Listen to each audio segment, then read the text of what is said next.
And welcome to the Redeye stream. Yeah, we didn't piss off enough people the last time around, so we're back. Hey, look, 40 showed up out of nowhere.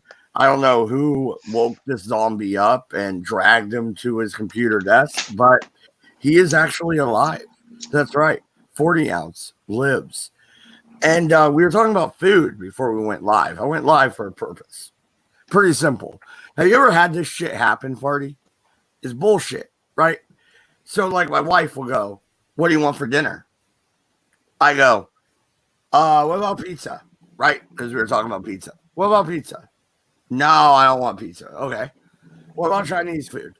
"No, I don't want Chinese food." "What about A, B, C, D, E, F, G?" "All of them." "No, I don't feel like any of that." "Well, then why did you ask me to begin with? Why don't you just go choose something for dinner? Why is this a thing? Why are you asking me? You're obviously not taking my input into consideration. You're shooting everything down as I say it. You know what I mean? Like, what's the fucking point? And I swear to God, every woman does this. Not just women; it's more effeminate dudes that do it as well. Where I was saying off air about fucking you'll be with a group of people and like 90% of people fucking agree on like say pizza for example, and there'd be this one fucking disruptive fucking asshole that'll bloody oh no I had pizza last night. And it's like, well, and it's usually those kinds of times too. It's like I've had pizza for the last 4 fucking nights. This will be the 5th night. You don't see me having a suck it the fuck up. You can have it 2 nights in a row, you little cunt. Well, yeah, and there's different kinds of pizza, right? I mean, Yeah. like, we can switch it up. You want some garlic chicken? That shit's good. Well, fucking most pizza joints don't just do bloody pizza nowadays either. I mean, we've got friggin' Domino's in Australia. They do friggin' like bloody chicken wings and chicken poppers and fucking what else they do? I think they even do oven fried chips and shit too, like French fries and stuff. Like, fuck, you don't just have to get a bloody pizza. Same like if you go to a bloody Pizza Hut, there's like the all you can eat pasta bar and shit like that. There's not just pasta and stuff. There's all sorts of other shit there. Like you know, Well, no, absolutely. Like, I don't know about you, but like we have what's called Papa Murphy's, right? So take and bake, and we live so far from town. That's the way to go, right? Make it at home. You know what I mean? So we do the take and bake pizza thing. And when my wife's like, "Okay, I'm going to Papa Murphy's. What do you want?" I'm like, "Oh, well, barbecue chicken pizza and grab me a Caesar salad." They also have breadsticks and cookie dough. You know what I mean? Like, what do you want? They have calzone too. That's not pizza, is it? I mean, it's kind of ish. What the fuck are you talking about? Food and women being indecisive assholes. oh, well, more. Yeah, like sort of. Just like it started off air, we were talking like fucking. There's people who can't eat the same thing more than one night in a row, and then like it progressed on to talk about like groups of people, and everyone will be agreement, and it's one prick, and then in the process of like trying to get everybody else to agree with this one fucking asshole, then everybody else can't agree because everybody else is just trying to fucking suggest shit that other people have already had. So now you got like 4 or 5 people that won't eat Macca's because they've had that 4 nights in a row. No one's feeling like KFC. Bloody some prick doesn't eat chicken, so we can't have friggin' Nando's or KFC anyway. And we're 90% there. Just for that one fucking arsehole, everything unravels, That's the main crux of the story. Well, and I was going full Tim the Toolman Taylor and bitching about my wife because she does this shit like all the time. She calls me up, "Honey, what do you want for dinner?" And I give her like 20 different ideas, and she won't choose any of them. Not a one. Why did you call me to begin with? What's the point? Oh, well, Susan kind of used to do that too. I mean, like we do this massive fucking shop and like get tons and tons and tons of ingredients that if you combine them together, you can make meals out of. But I'd also buy a whole bunch of stuff that was fairly simple to prepare because, well, you know, sometimes shit happens and dinner's a bit late. Like, you know, 14-hour days, getting home at 8 o'clock at night. By the time fucking I get home, it don't know whether I'm getting home early or not. You know, and sometimes there's not real much time, and Susan's not really bothered, and not that she cooks for me all that much. And so, you know, I mainly got shit that I could cook, especially for kids, really quickly.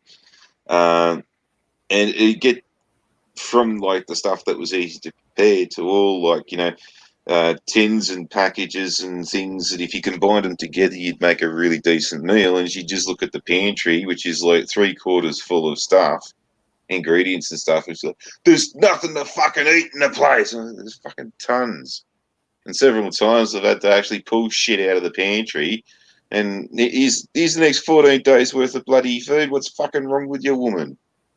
Well, you could fucking cook it then. And it's like, yeah, that excuse was coming. Yeah. Now we're at the crux of the argument, right? Like, no, woman. I just worked for 14 hours.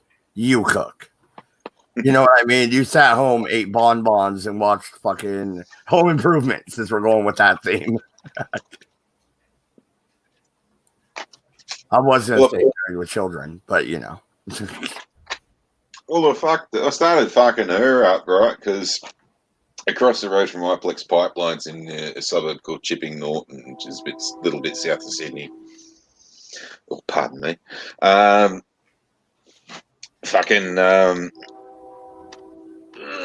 Oh, shit, sorry about that. Fucking hell. You okay? Curry. Yeah. And is that a train? No, sorry, that's just me, man. It's the curry last night.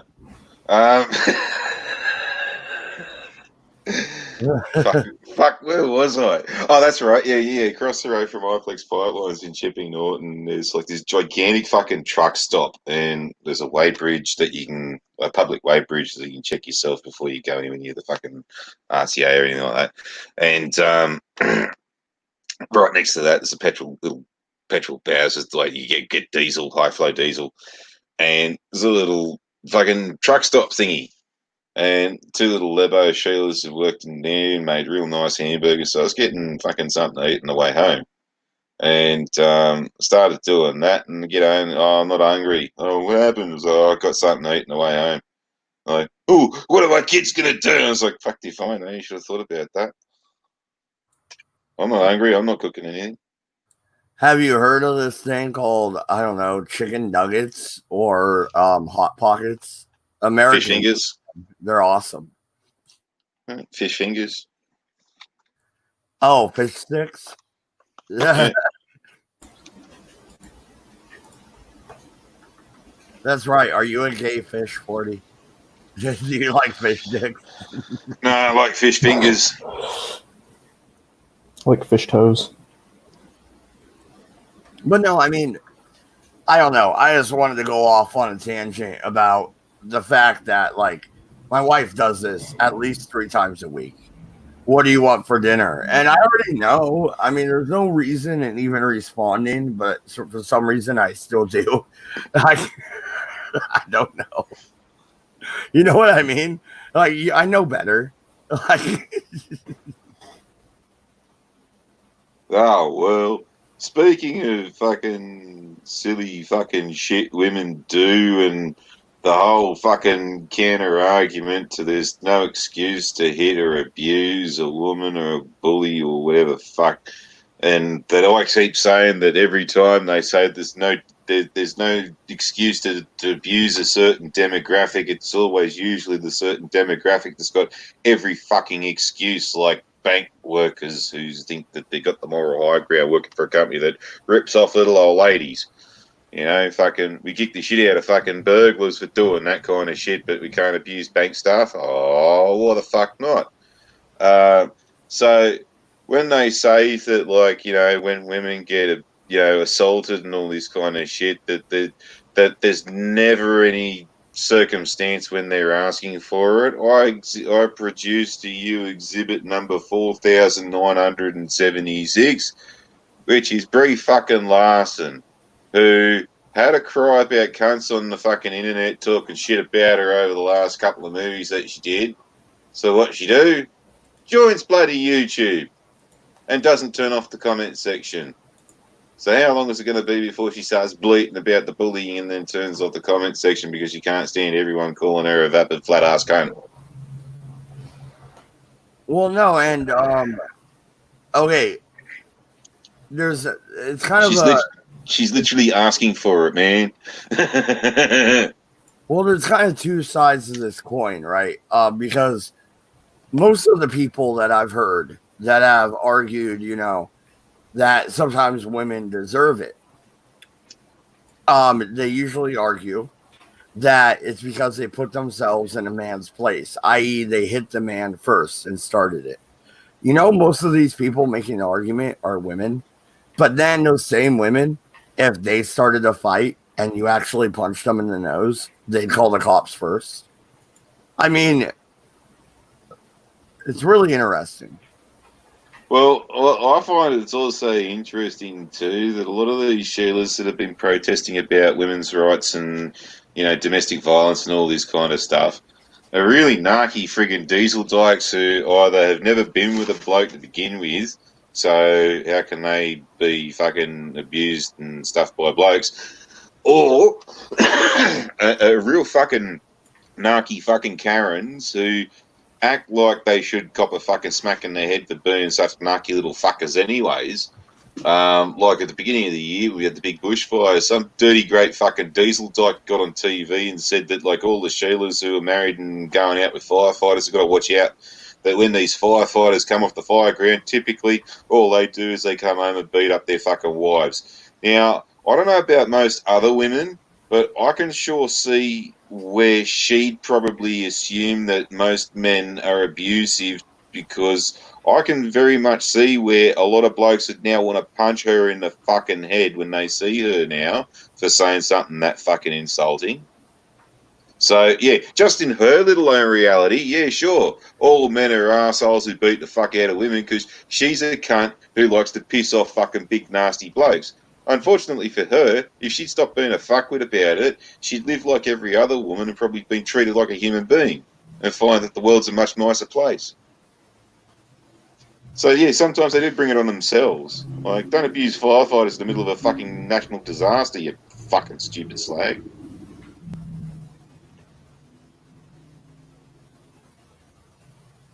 Don't all chime in at once, boys and girls. Well, no, actually, I was waiting for my dog to stop barking. My neighbor showed up, so.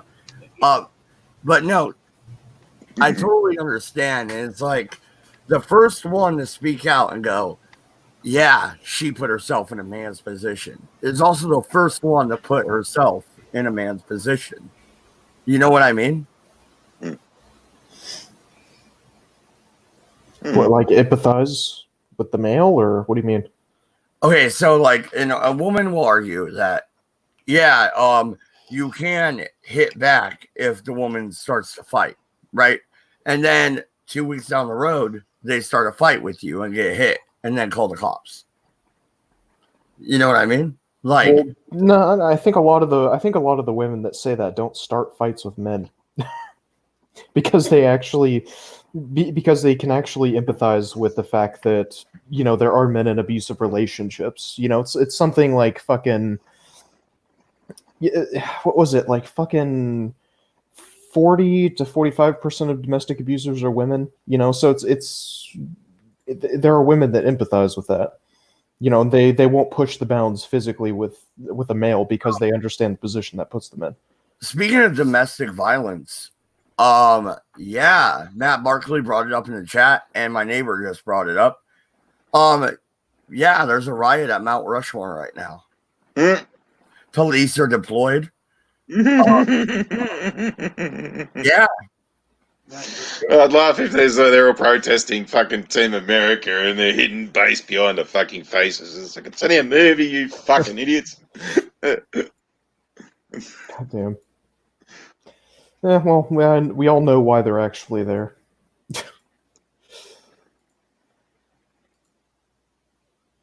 All right. Just a second, So there was you a couple guys. arrested. All right, and then it backed down again. Wait, so And just the last the time protesters actually set up a roadblock? Huh? The protesters No, deflated tires and deflated set up a tires on roadblock. 3 vans across the highway. All right. It's not unusual. I mean, I used to work. Well, I didn't work, but anyways, I used to help out these people. That we would take 55-gallon drums, put concrete in them, and put a metal fucking rod down the middle, and they would take a handcuff and then cup it to that length. So there's no way that anybody can get in there and cut the length without lifting the drum and them and escorting them off. Can you guys hear him, by the way? Yeah. Yeah, okay. You know, this is like old school news, man, back in the day. When they started digging ditches in the roads, though, where somebody could be killed that was not even had anything to do with it, that's when I drew my line. You know, and it's like, well, I'm sorry, you're not the right kind of path to anarchy that I believe. Are the protesters armed? Right now, there were, I don't know, like 50 people that ran down off the highway when the guards started to shield up, like they were going to move in. There were like 50 people that ran off the road. Every one of them had a black mask on. I'm sorry, I don't, want to, but there was actually 3 people that I seen that actually had like a semi-automatic in their hand as they were running down the hill. So yes, they are armed. You guys. So wow. far as there's no been shots, so you can't really say. Although you see them with weapons. Yeah. On the camera. Well, if it's Antifa, it's probably a fucking airsoft rifle. I fucking pussies, right? Well, and I mean, the thing is, those are just the weapons that you see, right? The semi-auto rifles. Those are just the ones that you see. I mean, how many times have there been protests where people are, concealing bricks with them, or they're breaking up pieces of concrete and throwing them? The fucking riots all the time in fucking Portland between that prayer group and Antifa. There are always people hiding in the crowds with fucking knives and bear mace, and they have these fucking shields made up from old drums, old metal drums, So I'm more concerned about the weapons that you can't see than those semi-auto rifles. Well, I'm kind of a bit concerned about things like this, and you get areas like Mount Rushmore and things where they're fairly rural, wooded and things like mountainous. Where you like fucking. I'm just seeing images of column and National Guards getting fucking sniped by some dumb shit redneck who may not necessarily be with everybody else's rhetoric, who just maybe just figured, you know what, this is just a good excuse to get the old Remington 700 out and start blinking guns. Fucking that shit kicks off with that. Fucking I'm a bit more worried about that shit happening. Yeah, I mean, people greatly underestimate the amount of lately. There's been talk about kind of right wing boogaloo boys, right? People who want to start a war between the government or what have you. People greatly underestimate the movements that are on the left, and also kind of not necessarily share the same ideology, but they definitely share the same kind of tactics. They're very eager to start social and political unrest. Well, absolutely, and 40 ounce. Yeah. Okay, you've known me since I started YouTube, right? So about 5 years. Yeah. I'm not a libertarian anymore, dude. I mean, seriously, they have moved Overton window so far to the left. I am now conservative, pretty much. You know what I mean? And I didn't change. They changed around me. Yeah. Well, I mean, that's the thing. That's what I've been thinking about for the last few months as well. Is it just because I mean the Libertarian Party is not what it used to be, not anymore, not with the way the two institutes are going at each other, or the way they do some of these days. But are you Mises or Cato? I'm Mises. Mises, yeah. No, just not. And only libertarians know what we're talking about there, but Yeah. Personally, as an outsider, I actually think it's more of a factor of nothing's really changed. It's more of a thing that you're now sort of taking a breath and having a look at things a little bit from the outside, and you're actually starting to see what your organisation is really all about, because they are starting to do a few things that are a bit more sinister than what they've been saying they are. And now you sort of go, hang on a minute, this isn't what I actually signed up for. Nah, they must have changed. They must have moved. No, it's the same fucking place. You now seen it in a different light. That's all. Well, I mean, there are definitely some people that have remained the same through over the years politically. But I mean, what you're not seeing is, or what you haven't really seen up until now, is the fact that you're getting a lot of some of these people just in these major institutions, even the GOP, even the Republican Party, right? You're having people like Marco Rubio and whatnot come out and say, well, maybe abolishing some of these statues isn't necessarily a bad thing. Maybe some of these other things that the left is suggesting maybe not that bad. Where 3 or 4 years ago they were starkly against these things. So it's not necessarily the fact that their political ideologies have changed, or even that there's as much infiltration as people like to sometimes claim. Even though I agree that there is some, but I mean it's a big fucking battle for brownie points, really. Politics, that is. Yeah. Well, it's a similar rhetoric to, as I've been trying to say to you guys, with your fears about creeping powers of local governors and shit like that. They're only in for a finite amount of time. There will become a day where you will have the chance to either vote them out, or they will be voted out regardless, and that's when you'll get to have your say about that. And the person who you will vote in will be, okay, so this guy wasn't popular from what they were doing. Obviously, the popular thing is to do the opposite, which is what everybody wants to do. So I'll do the other thing, and that's where you'll get those things repealed and things like that, because the only person that's going to be around that you can vote for is going to be the guy who's going to repeal the shit you don't like. Yeah. So that's just going to be popularity. I mean, look. Your prime minister, not your prime minister, your presidents are seen mainly around the world as it's a song and dance. It's a joke. It's a fucking a sideshow, pretty or much. I mean, you had Clinton playing a fucking saxophone. You had fucking bloody Vin Balmer trying to be fucking some fucking slick Mac Daddy cunt fucking thing, and Trump fucking trying to get off any celebrity and all this kind of shit. It's more of a factor they're too busy trying to fucking act out like they're cool or something like that instead of doing their fucking job properly. And that's mainly the reason that the way we see the rest of the world. It's like, oh, look, here comes the US presidential show. Hang on. Are we going to have the usual season of the impeachment? All right, here we go. We've got the impeachment storyline going with this season. All right, fucking here we go. Let me guess. Are they going to have a null event? Oh, look, nothing happened. Oh, dear.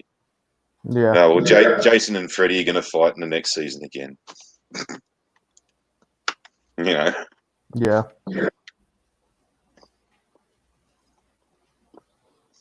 But yeah, there are ways you can claw all this shit back. So is anything else going on with the Rushmore stuff, or just that so far? Not that I've seen. I think I'm gonna pull up Google and open it up. I saw that Matt Barkley was talking about it, and then my buddy was telling me about it while we were on air. So, So what else? What do you want to know about it? Well, they flattened some cars. They created a roadblock. Guns have been cited, being wielded by protesters. What else is there? Well, the National Guard moved in, pushed the trucks off to the side, and the road is now clear. What more do you want? I think this is it. I think I figured out the reason why Dodge is so interested in this. He's got a big stiffy gun. Bundy Ranch Part 2, Electric Boogaloo. Hey, fuck you, buddy. We had a Part 2. That was the Oregon Wildlife Refuge.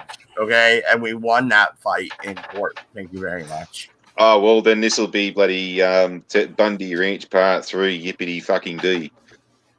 Yeah, it's the trilogy. Bundy Ranch trilogy. What they need to start doing with these guys is they need to use a military style, basically encirclement, and arrest every friggin' one. Every one of them. Oh, I mean, I think what they should be doing is they need to be taking a far more clinical approach to this and dismantle Antifa groups in the same way we dismantle, other terrorist organizations. Take out the leadership. That's what they did today. They've started doing that. That is something that they do need. I agree with you there. Well, just real quick before I have to go, because I'm gonna jump out of here and jump on Frank's channel. Just before I go, I reckon a good way of solving this is declare every single protester a domestic terrorist, and then instead of sending them off to a normal jail, you either threaten them with Leavenworth or fucking Gitmo. See how they like that.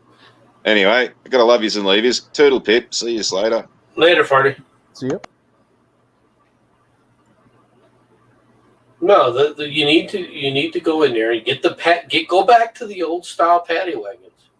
Start throwing them in paddy wagons like cordwood. All right, I'm serious. Take their arms behind their backs, tape their legs, and then toss them in one at a time. MC, this is what you're confusing, man. Like, there was a song back in 2014. It was when country rap was pretty much invented, right? 2014, 2015. It was Bubba Sparks. And a line in that song is really valid here. Come out, they can't arrest us all. We can't load them all up like a cord of wood. Why not? Because we don't have enough room. What do you mean you don't have enough room? Go back, but we got trucks. You just load them up. That's what my neighbors said. We got semi trucks. What are you talking about? Like, God damn it! Put them in the train. That's not put them in a train. You know what? What have these assholes been talking about? What do they want to do? Is they want to take all these shipping containers and turn them into low cost, one room housing. Okay, we can do that too. Oh, put two in a 10 by 10 area. You know what? I'm sick of this. You want to treat them? You don't think that we have the ability to do this? How about you treat them like soldiers? How about you treat them like we do the United States soldiers and stick them, all right, in a room that's 30 by 30 and is a 40-man bay? I get it. I get your point. But listen. Because you're gonna see their response. The shower. Yeah. What's their response gonna be? Well, no. And you know what they're in another place. The only place you got to be boxed in like that is while you're being asleep. You know what I mean? Well, we're not going to give them a day room. No, we're not. Now, when we go to with the people being hijacked, that's where they only got that space to eat, shit, and live in. They don't get out of that container to go. Okay, I got a friend that he's actually looking up the way you can stack these containers, and they're doing it in Japan and everywhere. And they're making them into modular homes, hotels even, Oh, I have seen that. Yeah. Pool, you know what I mean? Built out of these containers. So, the shipping container ain't the problem. It's the people that own the shipping containers. Yeah, but here's my point, okay? What they're going to say is, you got my buddy over here saying, load them on the trains. What's that remind you of? Hitler. Nazi Germany, anybody? You're saying, let's put them into camps. Okay, so now we're going full, Adolf Hitler. World War II. I mean, what the fuck? It's not Adolf Hitler. It's called consolidation of resources. It's fine. Don't worry about it. God, don't worry about it. Smoking like a true Californian. How about we treat them like the way our prisoners of war were treated in World War II at Japan? Sweatbox. Okay, a sweatbox. So what? I mean, we're giving these guys a sauna now. Sounds like a waste of tax money. You stick them in those containers, all right, and you make it in a nice little cells in each one of them, and you let it sit in the sun for a few hours. You know what? We got lots of room here in the desert. A couple hours in the sweatbox will kind of change some minds. Okay, go ahead. Yeah. So you're from Arizona? Yes. Oh, Sweatbox. I'm sorry, I used to drive truck. No, I'm joking about the sweatbox, but seriously, we need to start going back to the old way of dealing with some of this stuff and stop playing pussyfoot with them. You walk it, oh, we're going to grab them. All right, you surround them, you pull them out one by one, you tape them, and those trucks that they did, you sit up there and push them to the side, or you push them over the ledge, and you say they're done, and you continue on. Well, no, here's the thing, though. MC. America don't want to put up with that shit right now.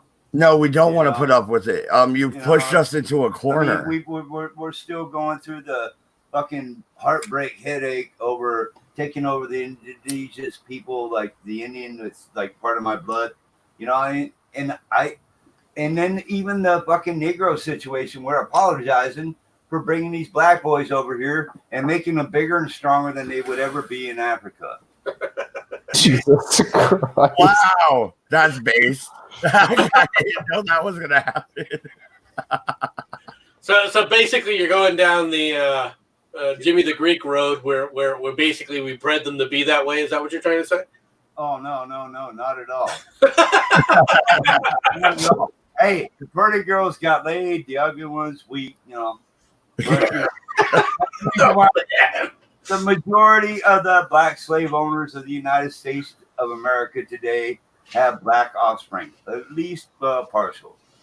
Okay, that's true. Hey, well, you know, that's what my daddy told me. You know, I could screw a perfectly good. Well, back then, the sexual peccadillos were quite a bit different. All right, it was, and I'm not. Please don't misunderstand me. I'm talking about it from a generic sense.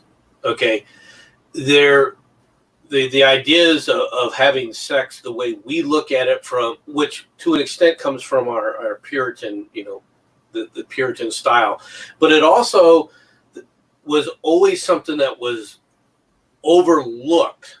All right, in people of means. When you were rich, all right, the fact that you had 2 or 3 mistresses not only wasn't it uncommon, it was expected to a large extent, unfortunately.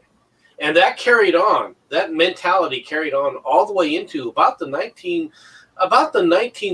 and 40s is where it really started changing. And that was due to the reaction, I think, to the roaring 20s.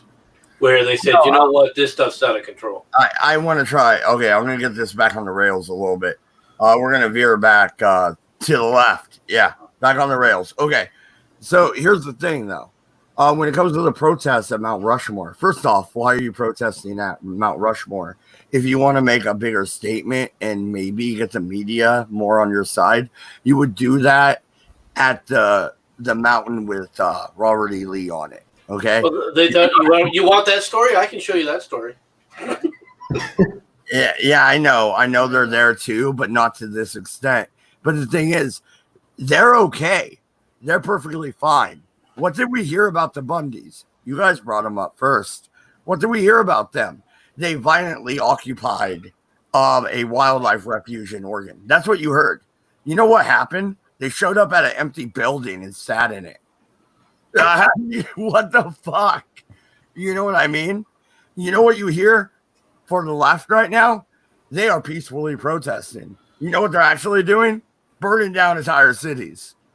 What the fuck? It's rioting, and there's a lot of people who think that it's okay that want to march, that want to sit there and march to say that they're marching in solidarity because of police brutality. They're marching in solidarity because of people's feelings. Okay, well, that would be fine, except for the fact that the comments being made, the comments being spewed, the comments that you're talking about, all right, this whole thing of institutional racism, it doesn't exist, okay?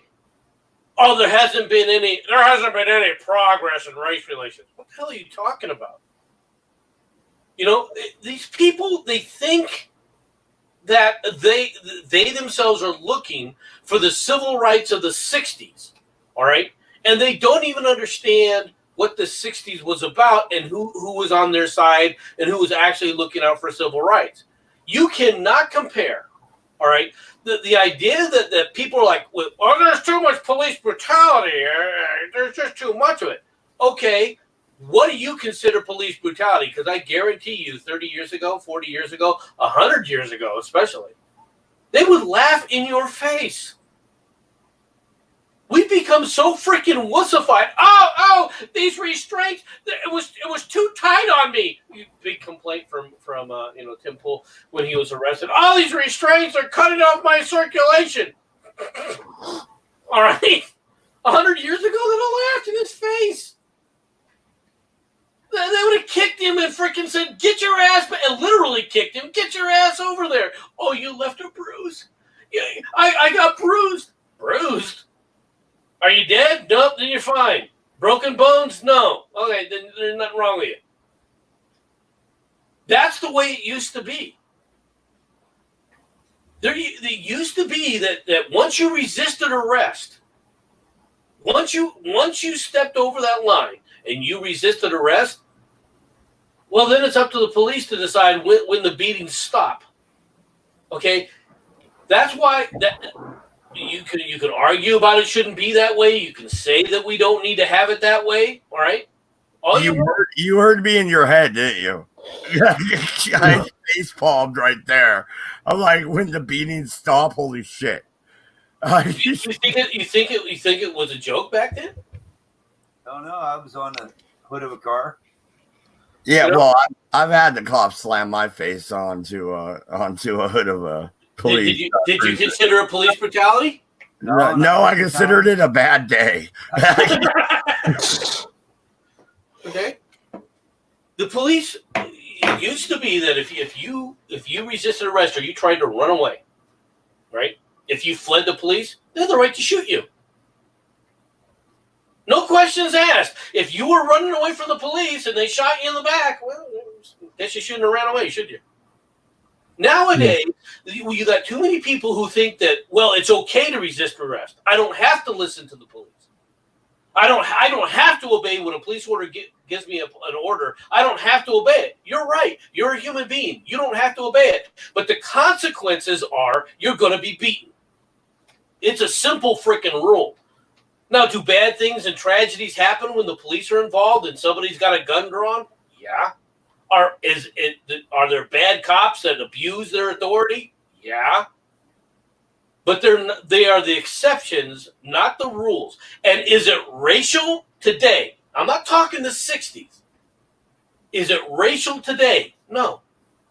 You have data that proves this. You've got tons of data that proves this. Now, can police be better trained? Can we do better with some of this stuff? I think so. But you know what?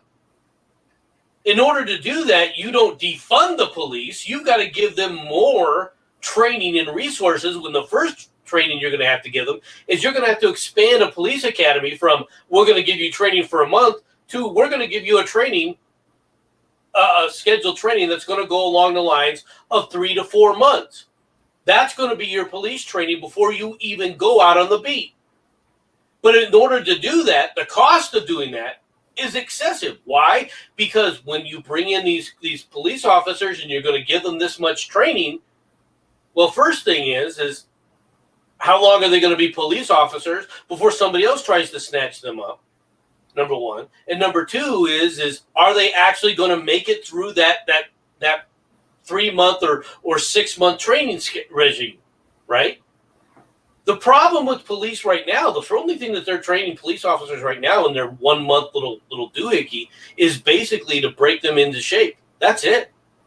They're trying to get them out of civilian shape and get them into shape where they're actually ready to be physically fit enough to work in that environment. Other than that, the rest of the training doesn't exist. And why? Because it costs money.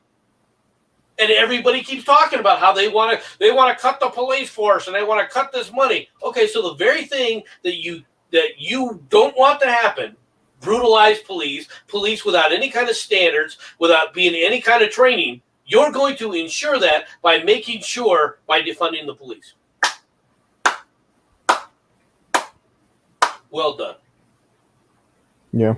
Well, and kind of going back to the topic of like police brutality and the fact that, you know, it's largely a joke relative to like the 60s when people were having dogs, you know, sicked on them and being shot with fire hoses and whatnot.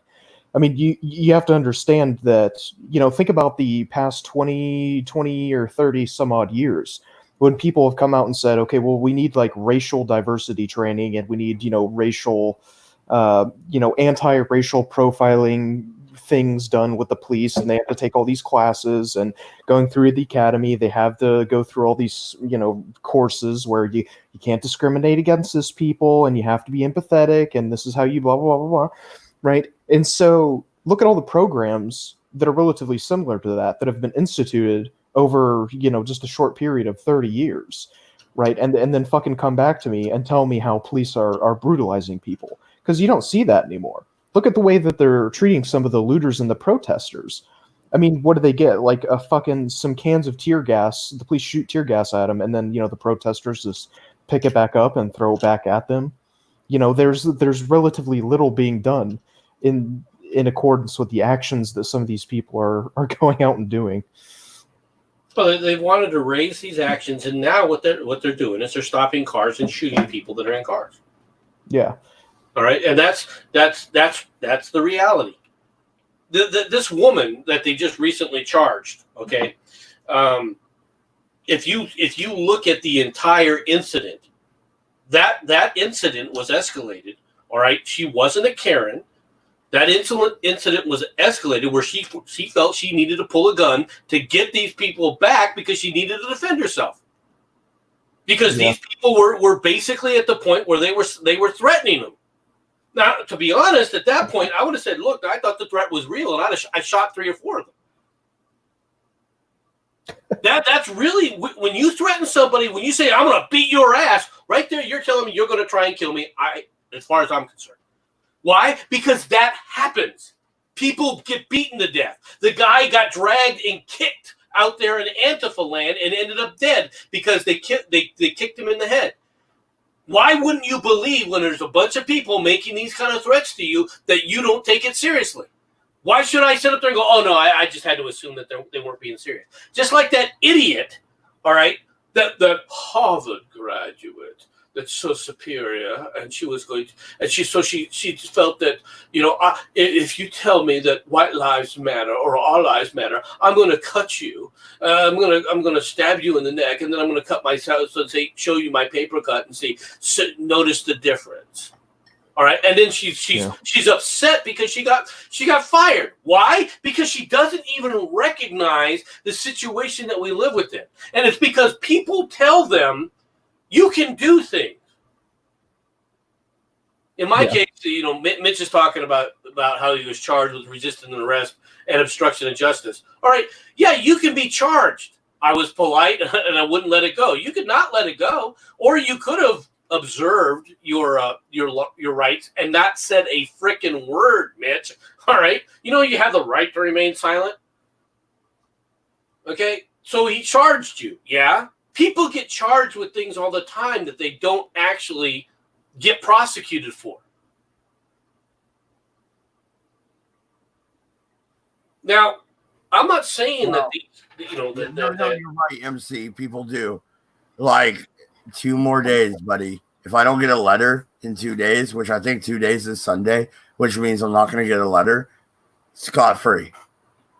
And then I'll talk about it, everybody. But yeah. Score 1 for Chris. You know, this happens all the time. Non-prosecution happens all the time. All right, because the primary purpose of the police is not to arrest people. All right, it's not to do this. They are called peace officers for a reason, because their number one job is to keep the peace. That's their number one job. It's not to save you. It's not to serve and protect. Okay? The priority of police officers is just to keep the peace, to keep things even keel. Yes, as part of that, those details, you know, catching criminals and putting them away, that's all a part of that. I'm not saying that part doesn't exist. Okay. And in a civil society where everyone is generally being, quiet, and they're not causing riots, and they're not, trying to burn down buildings and burn down people's businesses, the police, they're going to use their job to arrest criminals. All right. That's generally what they're going to do.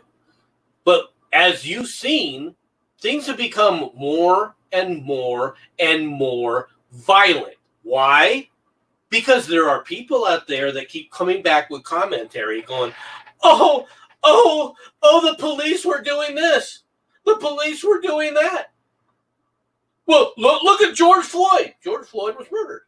George Floyd was murdered by a man who had a grudge against him. That's the reality. That man happened to be a police officer. But the idea that a bad police officer, that you can erase and remove all bad police officers, never going to happen.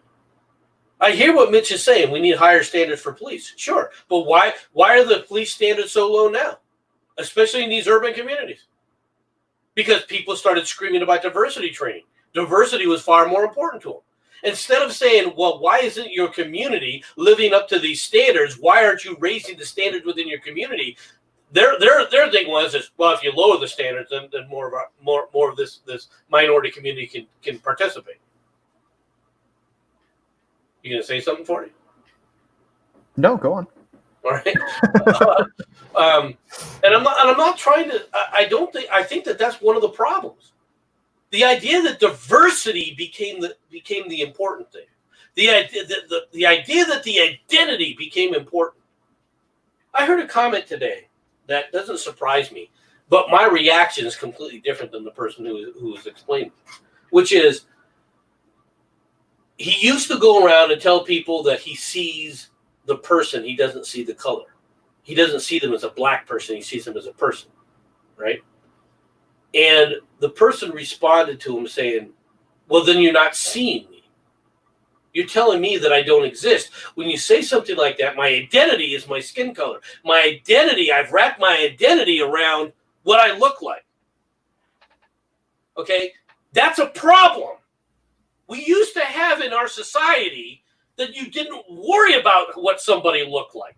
That used to be the goal. But you have an entire group of cultural identitarians running around saying, no, you have to, you should first be looking at our differences. Well, wait a minute here. Aren't we supposed to be isn't it supposed to be the giant melting pot where we put aside the esoteric differences so that we can sit up there and come together as a group? No, not anymore. All right? We have to celebrate the fact that we're different. I have to stick it in your face that I'm different. What I should be celebrating this? Is this what we should be going toward? Is this what is this what American society, all right, should be lauding? Of course not. And it's this drive, all right, that has separated us. It's this drive, all right, of diversity that keeps us apart. Yeah, the real shame is that if you kind of, and I mean, I'm a '90s kid, so this is especially nerve-wracking to me. But I remember growing up in the '90s and watching like cartoons and watching kids shows, Fresh Prince of Bel-Air and whatnot. Watching all these movies with black actors, growing up watching Samuel L. Jackson and Morgan Freeman, Shawshank Redemption and whatnot, listening to music by black artists. And it was just it was just the way society was. They were just people. They weren't anything different, right? In the 90s, there was this really weird, looking back on it, it's weird to me that it's strange, but looking back on it, there was not really, or at least not that I can remember as a child, none of these crazy identitarian movements, at least not within the kind of society at large. These were just shows that I grew up watching. Will Smith wasn't a black man. He was just a man on a fucking television show. That's all he was to me. He was just an actor. He wasn't a black actor. He did music. He wasn't a black musician. And to like witness all that progress, right? Hundreds of years of painstaking, back-breaking progress of entire civilizations having to war with each other and war with other nations to try and abolish slavery, right? And even if people were still racist and they still hated black people, that was at least a step in the small direction, right? A small step in the right direction, rather. And to literally see over the course of about, when did really all this kick off? I want to say like early 2010s, right? To see all of that washed away is just awful. It's fucking appalling. And then you get, people like black actors. You get the Jussie Smolletts, right? You'll get the black actors and black musicians coming out and say, "Oh well, we need our own Grammys. We need our own Golden Globes. Let's reinstate some kind of apartheid." Right? It's to watch all of that progress washed away is so incredibly disheartening. And to see it continue to go on years later after it was introduced, it's just like, it's hard to imagine that a lot of these people want anything less than some kind of like balkanization or some kind of like separatist movement. Like, I don't understand. They don't necessarily want it because they don't think it'll happen. They're working toward it. They really don't understand civilization. A lot of these people do not understand that the world doesn't exist for them in the great eye. Okay, that's one of the problems. You have people. All right, if you want to talk about where stuff started to change, where this nonsense started to change was when the Supreme Court made stupid ass rulings like, no, you have to sit up there. It has to be written in their native language. You can't have an English only language. Really? Why? Well, you have to accommodate them. Well, as soon as you start accommodating them, you stop the whole process of assimilation, then, don't you? Yeah. All right. And so this was a death knell, and there are idiots on the Supreme Court who would make rulings and make statements later on, like one of the most famous justices from Arizona. All right, good old Sandra Day O'Connor, where she rules that having quotas is still legal. All right, but in 20 years we won't need to have the quotas. In other words, I'm ruling because I want to continue the practice, even though there's not a legal basis for it. Yeah. That's a Supreme Court justice? No, that is a horrifying statement. That's as horrifying, all right? And Sandra Day O'Connor was considered, a conservative, kind of like a moderate conservative, but definitely a conservative on the court. No, she was an activist. She had been infected with the activist disease. She doesn't decide on the rule of law. She's deciding on how she wants the case to come out. All right, and that's two different things. It's continuing in our court systems, which is one of the reasons why I say the only solution to this, all right, is a convention of states. It's the only way peacefully we're going to fix this stuff. I don't think it's going to happen, and I don't think it's going to be what's going to happen is going to be peaceful. But if you want a peaceful change right now, if you want to fix this peacefully, the only way left is a convention of states, in my opinion. Yeah. And rant is over. Step down from the soapbox. Kind of push it over to 40. Get on your soapbox. Your turn. Well, no, I mean that's the thing, is that the kind of the Americanism, the kind of because the British kind of have their British exceptionalism, right? And we in some way have our kind of American exceptionalism, right? And it typically takes place after, or it seems to me it takes place during times of great outer turmoil, where there's an outside force pushing Americans together to unite. But the funny part is that now that no longer seems to be the case. After 9/11, there were no Black Americans or Mexican Americans or anything like that. Everyone was just American. People enlisted in the Marines, they enlisted in the Army, they went off to go fight in the war, and that kind of unity, I think, is gone. Not just in a not just a social sense, right? But as you were saying, in a more legal sense, it's gone as well. You practically have the legalization of diversity hires, right? Where you can sit down and say, right, I have 10 jobs available as long as you're not white, right? And all of a sudden, all those discrimination laws go out the fucking door, unless you're the right color. Well, no, exactly. No, that's the point. Okay, I've been waiting for a time to jump in. No, exactly. Because once the discrimination laws are gone, then you go back to Jim Crow, right? But this time, the whites get the shitty water fountain. I don't want anybody to have the shitty water fountain. Where do you think?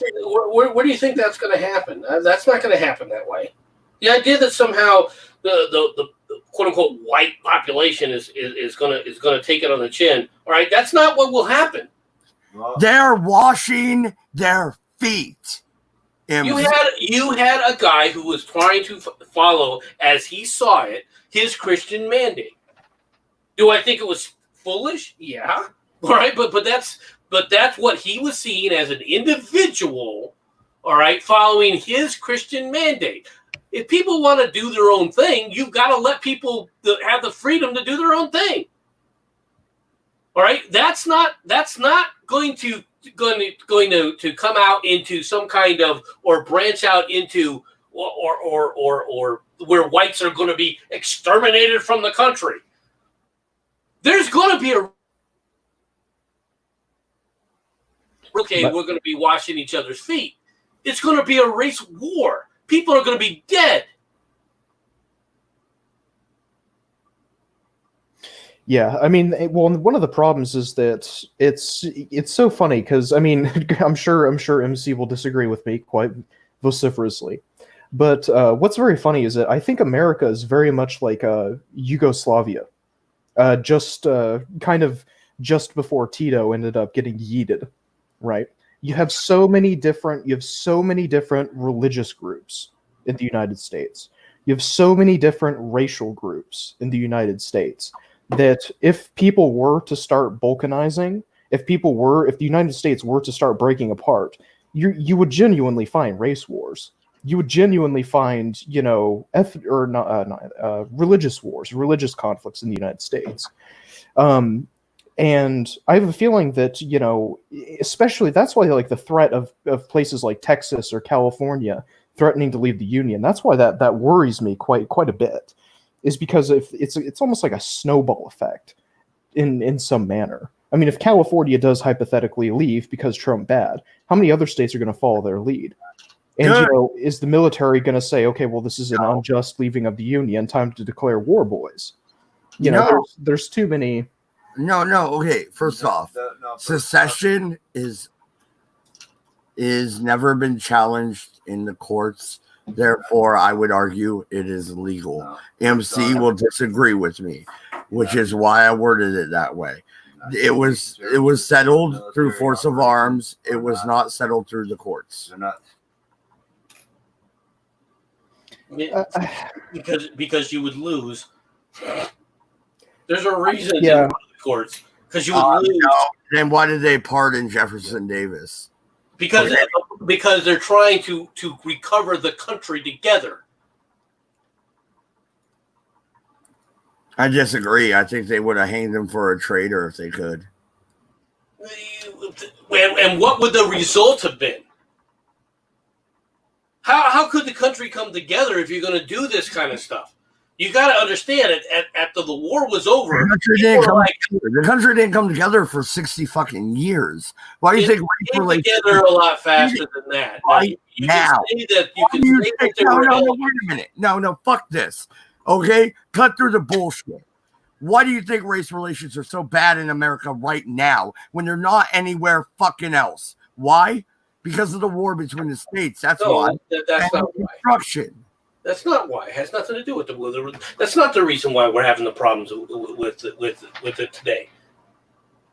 Well, you just heard 40 say that our race relations in the 90s, in his view, as he sees things, all right, were so much better in the 90s than they are today.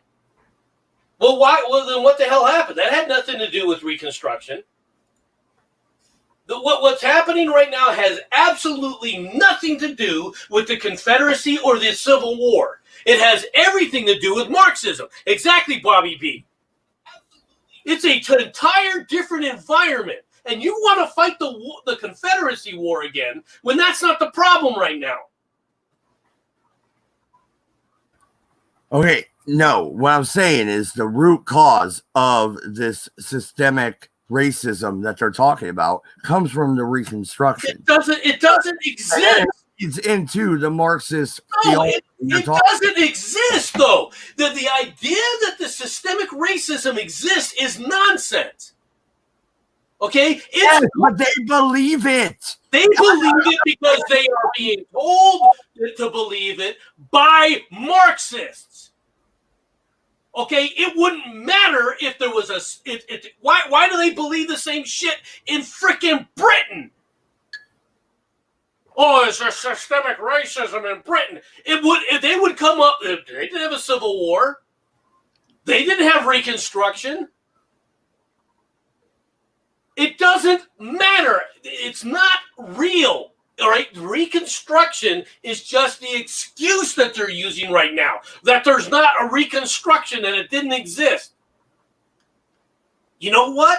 People from all over America, all right, in the Spanish-American War, whether they were from the South or the North, fought for America. In World War I, whether they were from the South or the North, they fought for America. All right, World War II, they fought for America. Korea, they fought for America. Vietnam, they fought for America. Out there in Iraq, they fought for America. The idea that Reconstruction didn't happen is nonsense. The idea that it didn't happen 60 years later is nonsense. Were things perfect? Were race relations perfect back in the 1920s? No. Were they good in the 1903s and so forth? No. Were they perfect? No. During the Spanish-American War, though, you had Americans fighting. And yes, you had Americans of every race, every creed, every frickin' religion for the most part. But the idea of a civil war and how to put things back together, have you ever seen a nation try to do that? England 3 times over. Spain. No, their civil wars were nobles fighting nobles. You did not have a culture war going on even during their time. The closest they came, okay, was the nobles versus the peasantry under Cromwell. Okay, but that was not the same thing of saying, you know what, this land over here culturally is different than this land over there. The closest you have to anything like that is basically Scotland versus England. What about Rome? What about Rome? What do you mean? You had the same thing with the Germanic tribes and Rome itself. After Rome had conquered a large portion of what is now France. Okay, so you had the Gaelic states, but you don't have the same thing take place. Or even the Holy Roman Empire. I mean, you can see in history times where this has happened, and it didn't have to be such a cultural divide like we have in America. Have you not noticed? We are not like other nations. We never have been. We've always been culturally diverse. The difference today is we used to be culturally diverse, but we were focused on a melting pot of being together. Now we're focusing on the diversity. And the reason for that, the primary reason for that, is the size and breadth of the federal government has gotten too large. But the United States has always been very culturally diverse. Always has been. Yeah, absolutely. But we've never,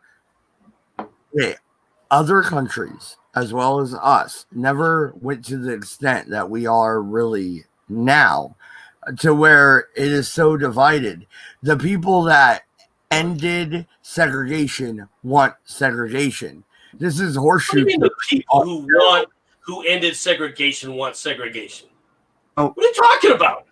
No, actually, what I think he was meaning to say was how the Communist News Network, I think you call it CNN, and then we got, these other local news that are like brainwashing these people and telling them to stay home, and they cannot go outside without a mask. Okay. And then you have the protests that are perfectly legit, no problem here. Move along. And they go out and they riot in the streets and they burn down industries, which are local family-owned industries right here in Oregon, where I live. And I mean, why would you do something like that if you were actually truly anarchist? Anarchist means, rule without rule, right? Well, they're trying to break it all down. They're following the anarchy of the wonderful people like Emma Goldman in the history. Butt heads. No, go ahead. Yeah, they're actually they're Marxists. They're not anarchists in the sense that they don't want rule. They want their rule. It's still the same thing. Oh, we have the vision of utopia. Okay, and in this utopian vision of ours, all right, this is where we'll all be. Of course, only if you think the same way that we do, only if you agree with us, only if you allow our leadership to tell you how to live. You are talking on their opinion, right? Exactly. I mean, that's not your opinion, right? What? As far as what the left are? So far as looking at my way? No. My way or the highway? Well, that is the leadership's view. But they're not anarchist. They claim the mantle that doesn't exist. Well, anarchy does not mean wearing a mantle or being the king. It's like we are all. Oh, right, but they'll say that. Oh no, we're all, so that they can tear it down. But they don't intend to do that because humanity doesn't exist that way. Go ahead, Forty. I'm sorry for. Well, no, I mean the thing is it doesn't matter. It doesn't matter the kind of fringe ideology that you're talking about, whether it's anarchism or communism or fascism.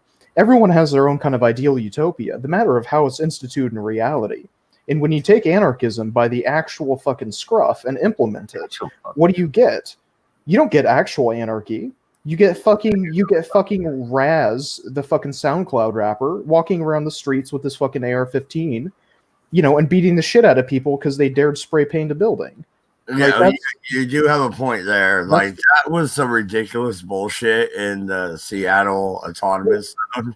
Well, no, but my point isn't even to point towards someone like Raz. My point at large is it doesn't matter what your utopia is. What matters is how it is implemented in actuality, because that is the end result of your ideology.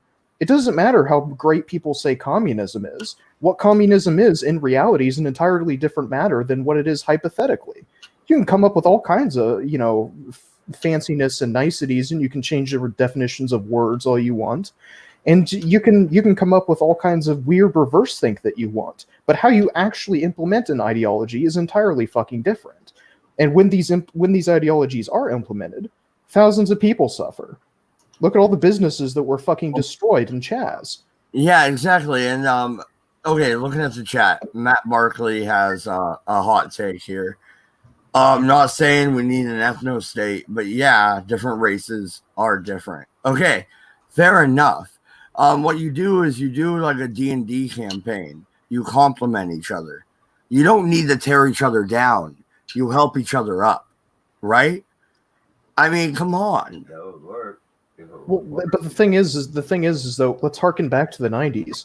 What happens when you do try and build someone up? What happens when you do try and build each other up? And then one person decides to slap away your hand because I was slaves and shit. See, and that's why I keep bringing up the Civil War. I saw the chat. I saw like, oh, Dodge throws that around. No, it's because there is a root issue and a difference in America, and it harkens back to that. There was a before and an after, okay? And we've never really healed the wounds. Have you been to Louisiana? I was there recently. You can still see it. Well, It's desolate in areas, man. It's not that the wounds haven't, or it's not that the wounds haven't healed. It's just that it's part of that culture.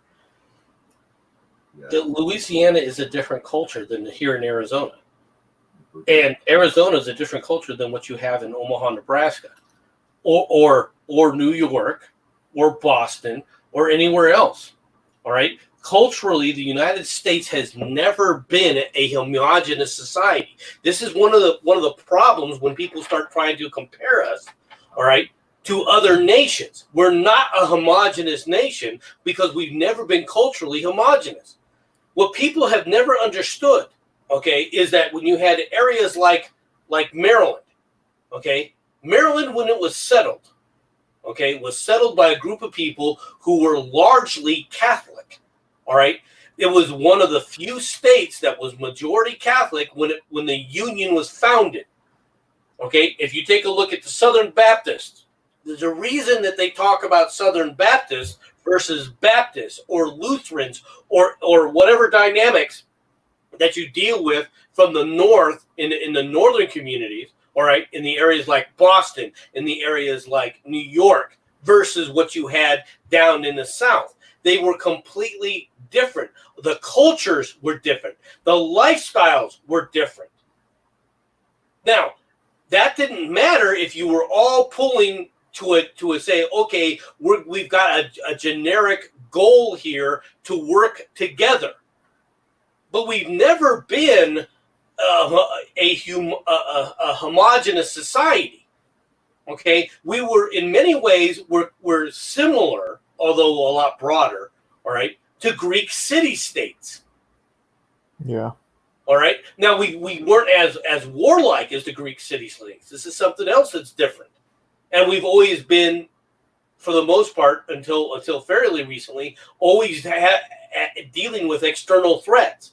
Whether the external threats were Britain, which was an external threat to the United States until the 1930s. People don't even understand this. We always looked at Great Britain as a possible external threat, even into the mid 1900s.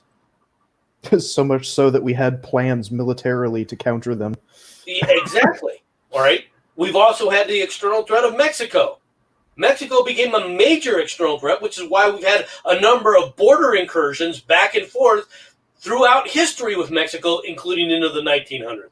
People do not understand that America has been founded along a different set of principles. You've always had major differences. For God's sakes, just look at Oklahoma today. Oklahoma is like no other state in the Union. Why? Because of its ethnicity. Okay, it has a very diverse ethnic population. You have subcultures that are completely different in Oklahoma than you'll find anywhere else in the country. And that's true pretty much of every state. The difference today is that you've got a group of people called Marxists and leftists, and they dominate the DNC. Whether you want to admit this or not, they dominate the Democrats, and they have for decades, okay? And they want to push diversity because they want to bring it all down, man, so they can try to rebuild it as some socialist utopia, even though history shows them what it's going to lead to. And what it's going to lead to for the world is an absolute disaster. And the rest of the world, which constantly berates the United States, says, oh, you're just an imperialist in the United States. You dominate places economically. Yeah, if we dominate places economically, why do you think that is? It wouldn't have anything to do with the fact that we could, that we are superior economically, that our economic system is that much better than yours. That's why we dominate it, right? But no, we have to listen to these people come up with excuse after excuse why they can't be like the United States and why the United States should change like them. We want America. We want to have everything America has, and we could have it if America would just stop being imperialistic. Really? What's stopping you from doing it yourself? America used to be a melting pot. You hear anyone talking about the melting pot, the great American experiment anymore? That was only 20 years ago when people would be talking about that. Actually, well, closer to 30. But it's not there anymore. Why? Because the leftists have a different vision for America, and it is not of America. And to be honest, it's like you said, America has been for many, many years, since its founding really, operating on this kind of philosophical kind of a Carl Schmittian kind of philosophy, right? That is to say that there is almost always throughout U.S. history some kind of external force pushing against us. It started with Britain, and it went on to be Native Americans and Mexicans, like you had said previously. And after a while, it was the Germans in the early 1900s, and then the Germans again in the 1930s, and the Japanese, and then after that, communism. And now, what do we have? Culturally and economically, we've essentially dominated the fucking world. But now, what do we have? We have only ourselves to deal with, aside from a few meddling powers like Russia or China or India or something like that. Any potential competitor isn't really worth our while to deal with if you really actually want to sit down and think about it. And so now at this point, I mean, we've grown so large and we've grown so kind of fat from the fruits of our labor that, I mean, I don't want to say that we're imploding. I don't want to say that implosion is inevitable, but I mean, that is essentially the consequences of not really having any kind of massive external force pushing on us like it did all the time in the past. Well, to an extent that I agree with it. I mean, obviously I agree with that, but it's also the fact that, to be honest, the federal government, which was always supposed to be limited, isn't limited anymore. And that's a problem for us. We need to go back to a limited federal system to allow the different cultures, all right, to work on their own, all right, toward a greater whole. But they have to have the idea that we're trying to get together. They have to be with the idea that we want to make things better for all of us. If you go in with the idea that, no, we're going to tear you down, which is what you're dealing with right now, then you're going to have problems. Yeah. It will take, I don't know, hypothetically speaking, it would take something of great concern in the midst of all that is happening right now. It would take something of great concern, of great threat to draw our attention back to becoming, unified once again, like we were in the early 2000s.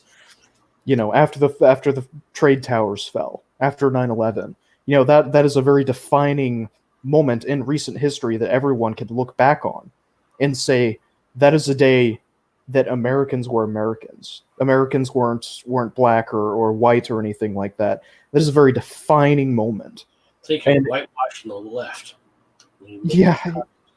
Hey, I joined in because I wanted to address something that Bobby B said in the chat, where he said he used to be a leftist, but no more. And I'm sure there's a lot of people that used to consider themselves leftist or Democrat that they feel like they're homeless politically.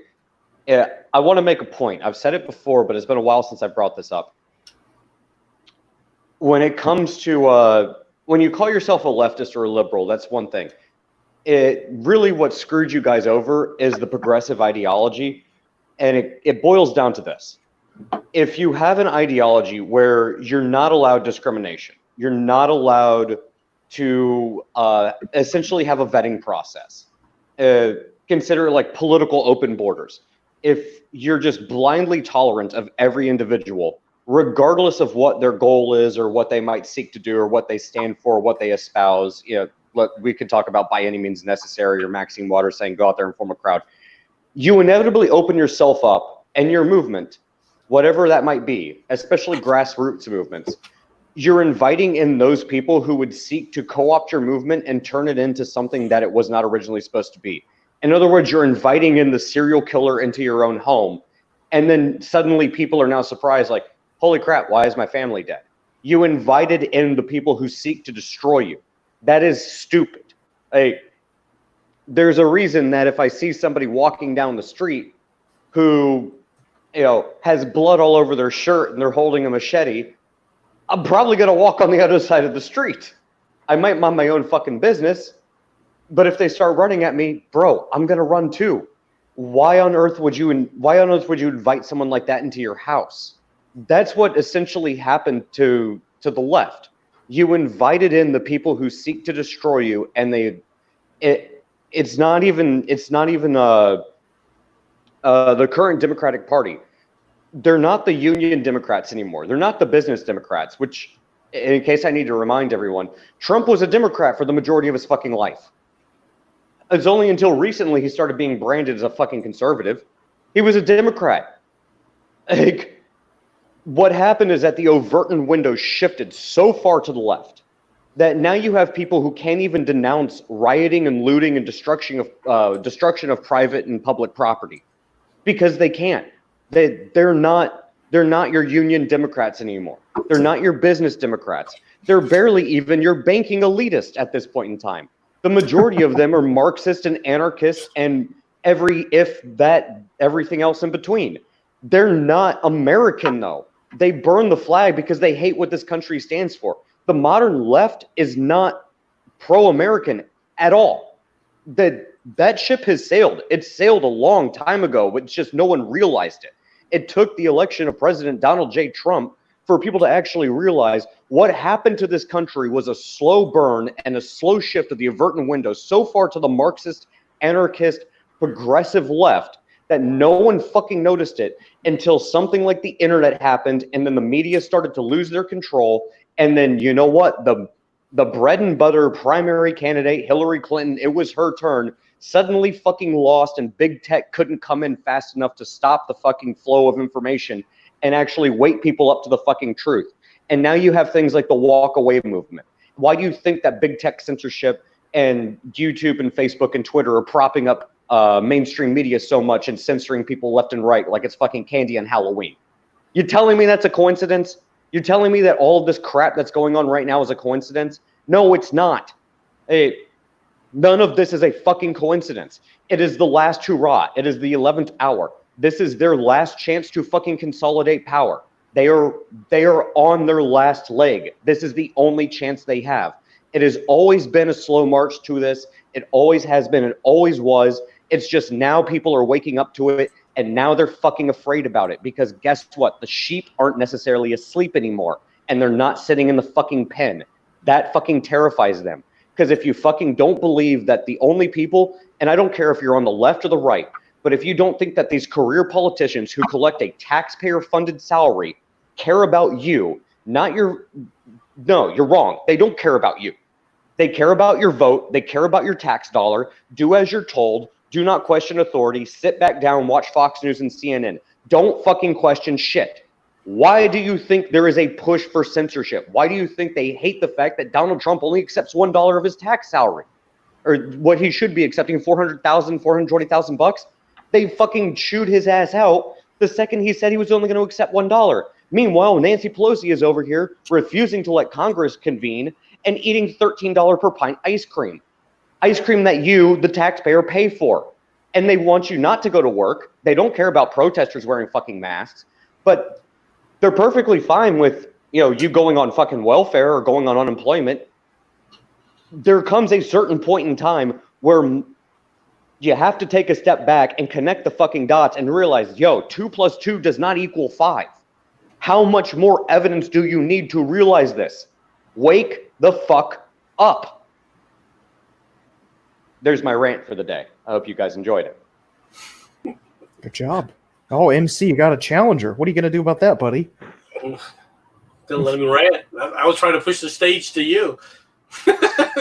I guess we'll let Mad Dog sit to his show. He can have the stage now. Oh, I'm allowed to talk? Well, I had to get that off my chest. Sorry, guys. Also, the oligarchies of 40, myself, and Doku have decided that, we'll deign to allow you to speak on your own show. Well, thank you very much. And no, I won't be washing your feet today.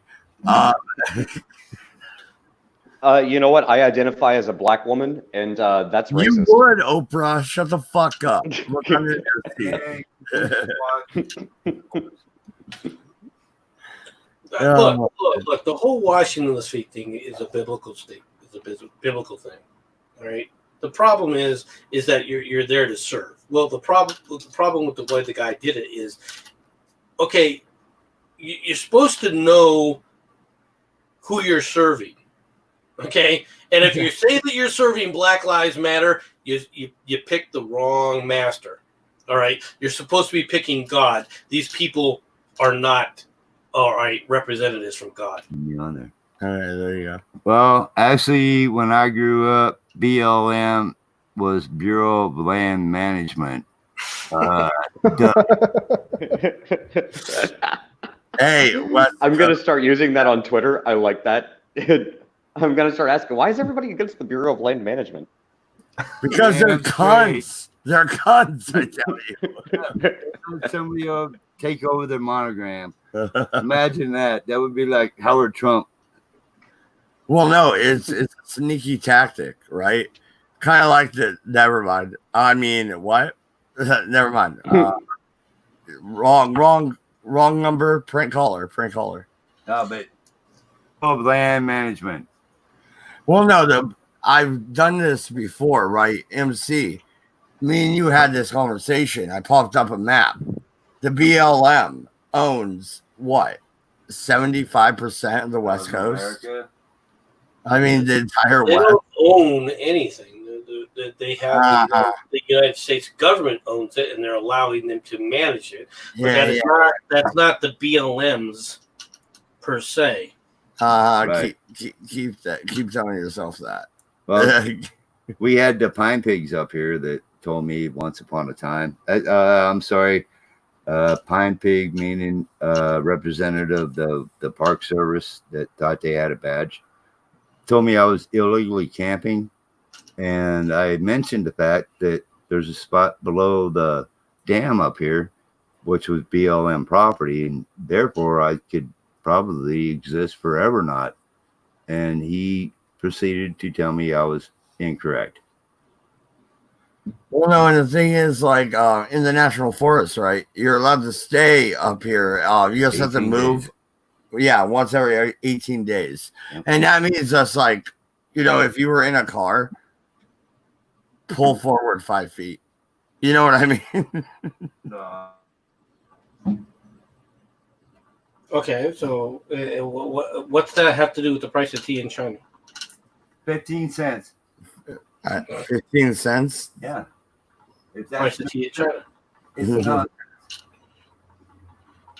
But I my don't question is, what does that have to do? What does that mean about it? How are you relating it to this conversation is my question. Well, the fact is that right now we have extraordinarily amount of people up there camping within, when I go to the woods, I live in the woods. Right? You got somebody within farting range, that's too close in my book. But you got people up there with camp rings, and they're, supposedly following this government vindictive order that we got going on to shut out the American public and shut us down. And they're supposed to be happy doing this. And my honest opinion is the last time I rode up, they were actually feuding amongst each other. I don't know whether it was because of alcohol intake or whatever. But you had camps against a camp arguing with each other, where maybe 35 yards down the road, it might be a little bit more serene. But it wasn't what I would go up there to camp out for. In other words, they're chasing the homeless people out of the city. The homeless people are going into the woods and they're clogging it up. And then at the same time, it's supposed to be illegal in the state of Oregon to even camp. So a legitimate person like you and I, who would follow the law, we're not allowed to camp. but they're running the homeless people out of the city and forcing them to camp and leaving them alone. You know what I mean? It's another government overreach, I believe, is what you're trying. The federal government is a problem. The federal government has a problem. I mean, these areas need to be reduced. I mean, obviously, one of the comments that I made from the very beginning, which is the size of federal government. The size of the federal government is way too large. And that is one of the reasons why these things are being stressed. Yeah, no, I'm just trying to, I think that's where he was going with that. And that is an issue. Why do you think there's so many wildfires? 40, you know this, right? You know why there's so many wildfires in our neck of the woods, right? The homeless fucking Australians. I mean, yeah, the homeless too. Yeah. It's because 40's running around with a match. It hasn't gone out yet. No, in all seriousness, the fucking Australians have played like a 100-year prank on literally people all around the fucking world, those cunts, by selling us fucking these eucalyptus trees. And apparently this is starting to be a problem in Germany as well, too. But this is most prominent in California. The Australians sold a bunch of trees in the late 1800s, early 1900s, if I remember correctly. They sold a bunch of these trees around the world to people who needed trees and to like plant in their fucking forests or whatever. And basically, when the trees get really fucking hot, they explode, and they spew out this flaming sap that starts massive forest fires. And don't get me wrong, it's not as if that's the sole reason. California's Forest Service. Wait a minute. You have exploding trees, and I haven't heard about this. Basically. That isn't what's happening here in Arizona. In fact, we got a bighorn of fire that I can look outside my window, all right, and actually see the fire in the distance. Oh, dude, we need to crowdfund you some s'more material. Or, the only way exploding trees can get worse is if you have exploding trees with murder hornets. Oh my god, and drop bears just jumping out of them. No, guys, that side plot is actually over. We're back to race wars and coronavirus now. Oh, are we? I'm sorry. That was no. That was we're like actually. That was chapter 40. 3. I gotta have to correct you real quick, bro. No, we are actually we're moving past the coronavirus now. Now it's the new strain of swine flu. That's going to be the next thing. Yes, that is also very fucking true. I wish I was actually joking, but I'm not. No. For anyone who hasn't heard this story, yes, there is concerns of a new strain of swine flu coming out of China, which to my response is, well, just tell the Don to go ahead and shut down travel to China again. Screw it. Why not? Honestly, we should have far more stringent travel restrictions with China, anyways. Because to be honest, that's very true. Yeah. We should have shut off China. You know what we should be doing right now is we should be putting battleships, all right, off the coast of China, right, and right next to Hong Kong, and trying to say, look, whoever wants to evacuate, here's your chance. And we should sit up there and evacuate that entire island. Yeah. MC, I know you saw. Sorry, MC, I cut you off. Go ahead. No, that's all I wanted to say. I was done. Okay. Well, I know you saw this conversation on Twitter. I was arguing with somebody earlier, and he's trying to say, oh, well, Donald Trump didn't handle the coronavirus properly, and now you can't travel to New Zealand or Mexico or Europe. Or it's like, according to the EU and New Zealand and Mexico, that's their decision. Aren't you the same guys that, were defending Pelosi and de Blasio when they're saying go out and hit the town and visit us in Chinatown and go to the cinema, and Donald Trump's racist for shutting down travel to China? Like, what happened to that? And don't get me wrong, you can criticize the president all you want, but if you're going to criticize someone, apply the criticism equally and accurately across all boards, because last I checked, de Blasio, Pelosi, and Cuomo and everybody else, they weren't talking about masks, but now all of a sudden I'm being mandated to wear a mask that it says on the box doesn't protect against coronavirus. What's next? Am I going to have to have mandatory disposable gloves and hand sanitizer? I have asked repeatedly. Okay, where is about that? I've asked repeatedly. Show me the statistics that show that the use of masks is knocking down the coronavirus. Show me the study. Well, actually, MC, I have a better I question. wanted to jump up and down and bitch and whine and demand that we wait on hydrochloroquine, all right, before we approve it because we're killing people with hydrochloroquine. Well, then how about we jump back and say, you know what? Before you make this kind of statement about the masks, how about you tell me and show me where the masks work? Well, again, that's my question. Like, if the mask, if it says on the box does not protect against COVID, and for anyone that doesn't know, the reason that you're supposed to wear a cloth face mask, even the N95 surgical ones, it's to prevent the spread of particulates. It does not prevent the spread of a nanovirus. If you can breathe through it, guess what? It's not stopping COVID. You can still contract it. It's to prevent to prevent the spread of particulates. That's the purpose. But that aside, if the pandemic is so deadly and so infectious, so contagious, why aren't we handing these things out like it's candy? Like, I can walk to the gas station and there are towel wipes sitting right there next to the frickin' fuel pump. Why aren't there mask dispensers? You can't tell me that it's been what, four months now, and you haven't at least been distributing N95 masks, and you're just telling people like, just wear a face covering. Well, part of it is one of these things is not like the other. Well, part of it is we don't have our fucking national stockpile anymore. That was a big problem, but we should have at least been able to produce it quick enough. I mean, if we can produce this many respirators that quickly, it shouldn't be that difficult to just be handing out N95 masks like it's candy, or even just disposable latex gloves. Again, if the pandemic is so deadly, if it's such a big national concern that we have to shut everything down, and I'm not even going to get into the protester thing, but if we have to shut everything down, why aren't we producing N95 masks in bulk and literally handing them out like it's candy on Halloween night? Why are we not doing that? Well, I mean, something doesn't add up.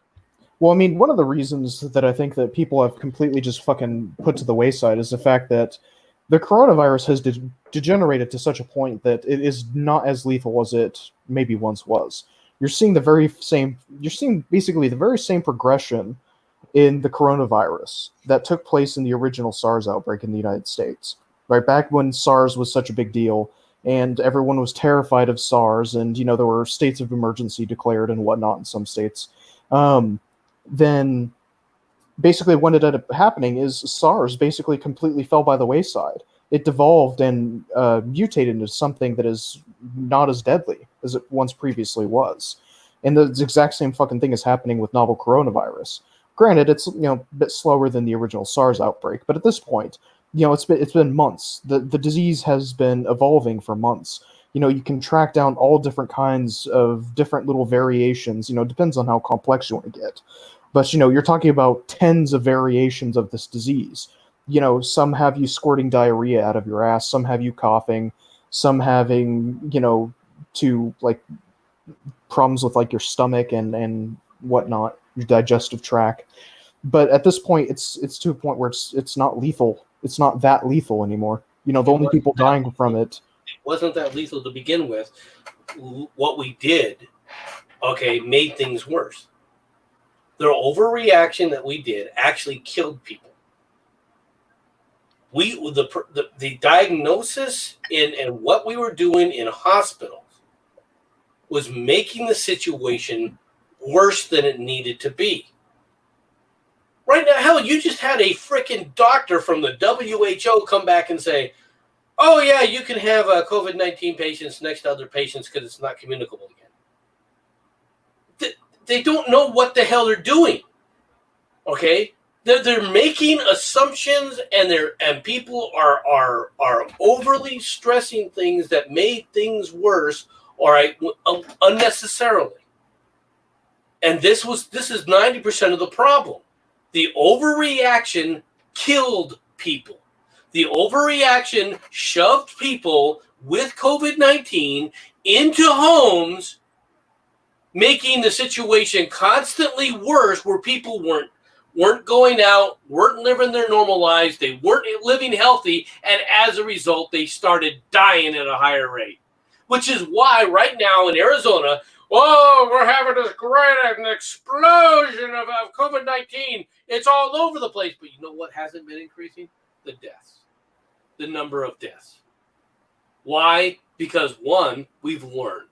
We've learned how to handle it in hospitals, number one, and we've learned how to handle it in general. And yet people are still freaking out because, well, when we do this testing, and what's worse is the numbers are inflated. Okay, the numbers of people catching the disease in comparison to what it was before is absolutely inflated, because if you test positive for the disease, then they test you again and you test positive again. Well, that's 2 COVID-19 tests. And when you test again, well, that's 3 COVID-19 tests. And before somebody goes, no, MC, that's not how it works. It is exactly how it's being worked, because the people reporting positive tests are not the hospitals. They're not the medical doctors. They're the testing facilities. The other thing I always wanted to ask everyone, if you can go around, if you can touch a unsanitized surface, if you're not wearing disposable gloves or gloves of some sort, some type of hand covering, you still have to use your hands to touch the mask, and then you go home. Unless you live by yourself, how is sheltering in place actually helping you? You can go out once and contract the virus and then spread it to everybody that lives in the same household. And now you want me to shelter in place? You do realize how virus transmission works, right? I'm sorry. Well, I mean, one of the bigger problems as well is that people have been saying, you need to wear masks, maybe deal like with gloves or something. If you're handling cash as a cash register, wear some gloves. But I mean, the problem is that these are average day people. These aren't people that have any kind of modicum of medical knowledge. So they're just going to take their gloves off, and they're not going to do it properly. They're going to take their mask off, and go around and fling any potential germs, COVID or not, all over their fucking face. Because half the people that are wearing these, medical instruments are not fucking trained at all, or receive little to no training about. Well, and also, how it is if you live with anyone who is young or elderly, just that one fact that you might have touched an unsanitized surface. Even if you're wearing a glove, if you don't take that glove off first and make sure you sanitize your hands and then take the mask off, guess what? You just increase the risk of infection. The whole thing was pointless. Yeah, but I mean, even now, like I said, I mean, at this rate, who cares? The coronavirus is not deadly anymore. There's a whole thing where they backtraced a bunch of coronavirus cases to a meatpacking industry. I think of like a month ago, and guess what? All those people at the meatpacking industry at this little meatpacking plant, they all had coronavirus, but they were all asymptomatic. And it wasn't killing them. So it's just like, at this point, coronavirus it's not dangerous anymore. There's I mean, don't get me wrong, cases are increasing, but the death to survival ratio is not the fucking same anymore. It's not like when it was initially spreading. Like what MC said, it's not when we didn't know anything about this virus.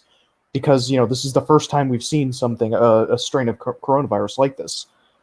So there's so many factors it'd be impossible to touch on, but it's just the reality of the matter is that it's not as deadly as when it was during the initial outbreak.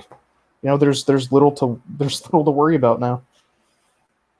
Well, and that's the thing. When you have outbreaks like this, whether it's MERS or Spanish flu or even bubonic plague, and we'll throw coronavirus in there as well, the people that are going to die from it, they're going to die from it. There's very little you're going to be able to do to prevent that.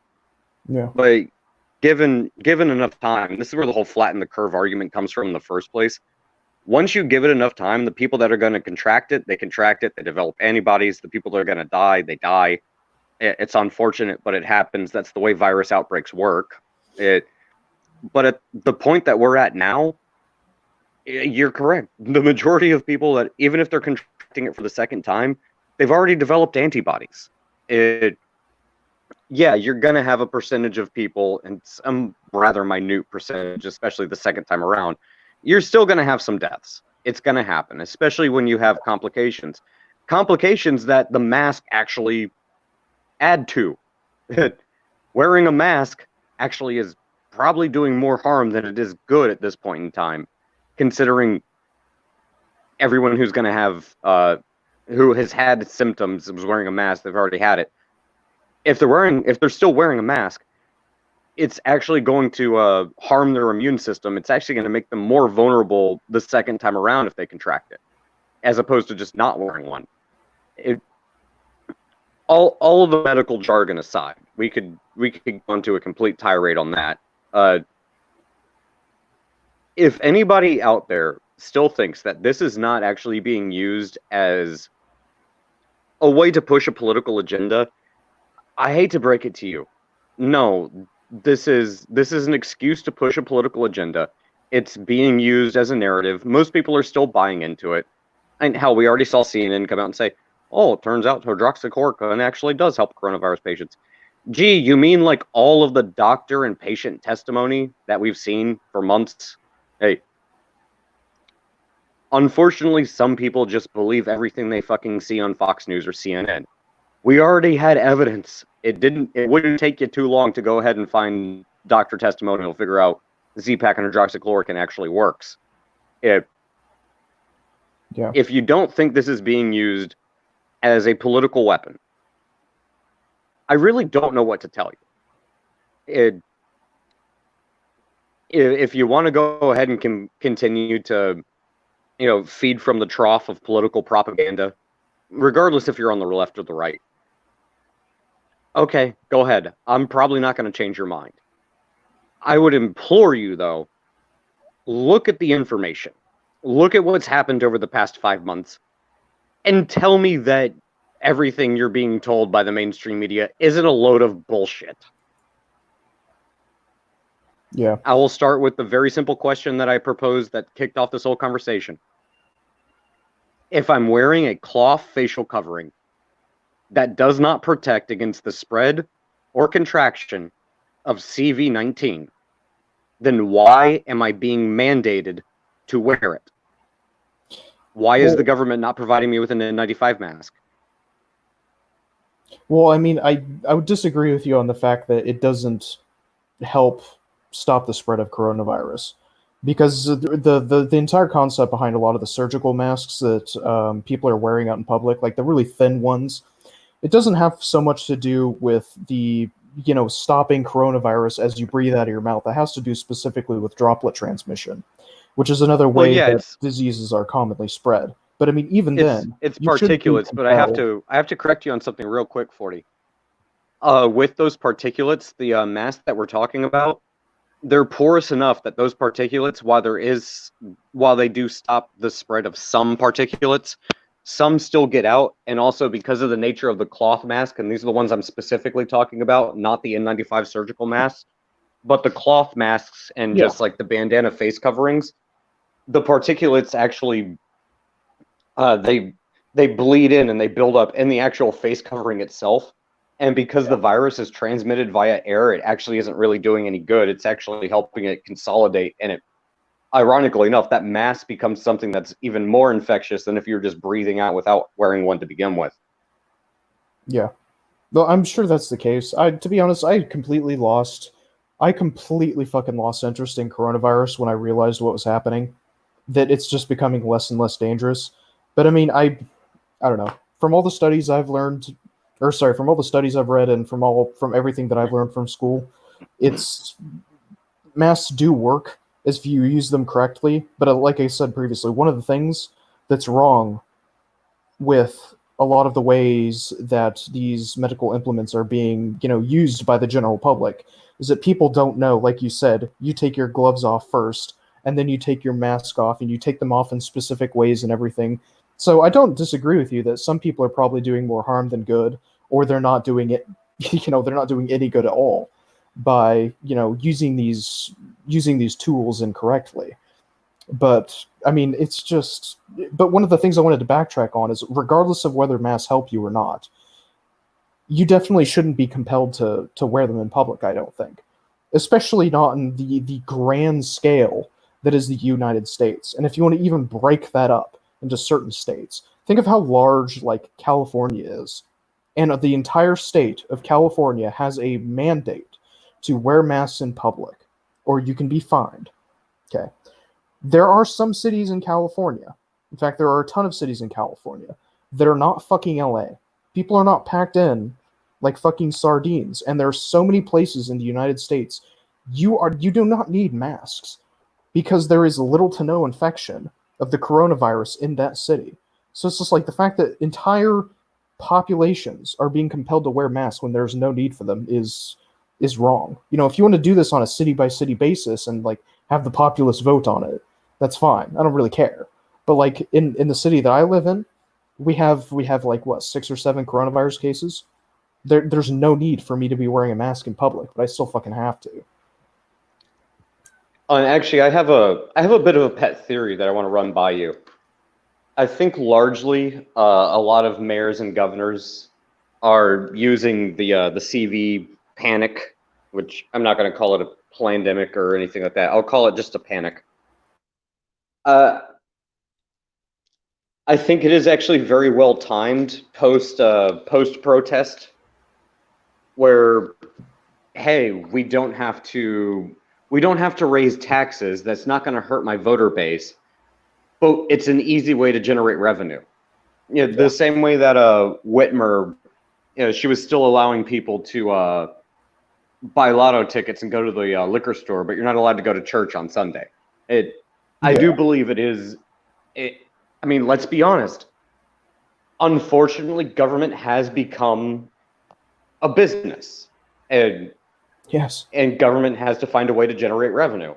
Well, coronavirus and, you know, putting mask mandates, unconstitutional or not, is a pretty easy way to generate revenue. Yeah. Well, it's not even necessarily. I mean, don't get me wrong. I definitely think it is absolutely about generating revenue. But I mean, I would say that it even goes further than that.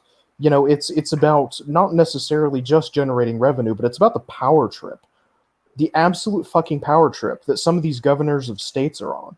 You know, there's some governors, you know, that are, you know, doing the bare minimum. You know, if you want to wear a mask, we advise it. If you want to wear gloves or whatever, we advise it. But we're not going to mandate anything. And then there are people like fucking Gavin Newsom, who earlier this week ended up saying, yes, so if you go to church, you are not allowed to sing hymns because singing, you know, you exert droplets and, you know, you exert massive amounts of, you know, air and particles, and it's worse than even, you know, speaking. So don't sing in church, right? This is a guy that runs an entire fucking state telling you can't sing your hymns at church. Okay. Yep, but you can still go out there and chant 1, 2, 3, 4, hey, hey, ho, ho, all you want. Exactly. No, yeah, you can still go out there and riot and burn business down. You can still go out there and fucking loot your Gucci and your fucking Timberlands, but no singing in church, boys. Oh, don't you know? Singing in church spreads coronavirus. Not going out and rioting in massive groups of fucking thousands. Well, and that's another point that I've been bringing up more and more lately is initially when all of this stuff kicked off, okay, yeah, maybe for the 30-day emergency period, okay, you can mandate masks. Once that 30-day period is done, and there hasn't been a single state, even the Democratic-run ones, that the majority are, you know, burned and looted and pillaged, but neither here nor there. Even in those states, the Supreme Court has not allowed an extension on the emergency period because there's no data to actually prove it. There's no data to actually back it up. Yeah. So a lot of this, and I truly do believe this, a lot of it is, you know, it's this idea of the new normal. Notice you're not hearing that word being thrown around nearly as much, but it is a mental conditioning system. And just to go on a tiny, tiny tangent, if just like shifting the Overton window further and further to the left has changed the dichotomy from what it meant to be a Democrat in the 80s to what it means to be a Democrat here in 2020, it's the same thing with this shifting of what do you consider to be acceptable?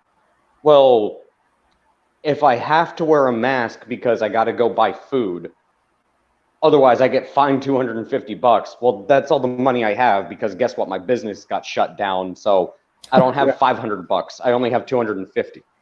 It is a subtle, well, perhaps not subtle, but it is a conditioning methodology where, well, you only have to wear the mask when you walk inside the store. Like you want to go into the bar or the restaurant.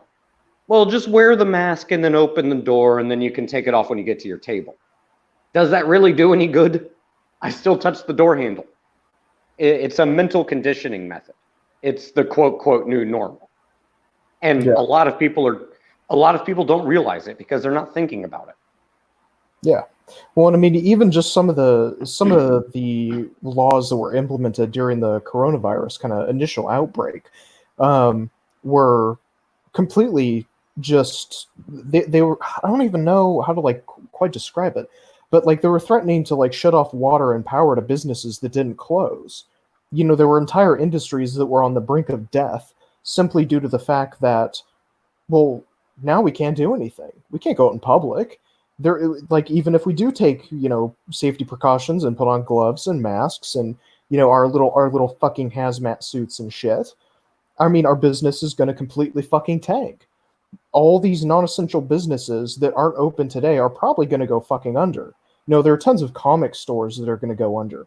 There are tons of video stores, you know, in rural areas that are probably going to go down the absolute shitter. You know, but here's this fucking core. Here's this core set values of rules that is being applied to everyone except for the people in fucking charge.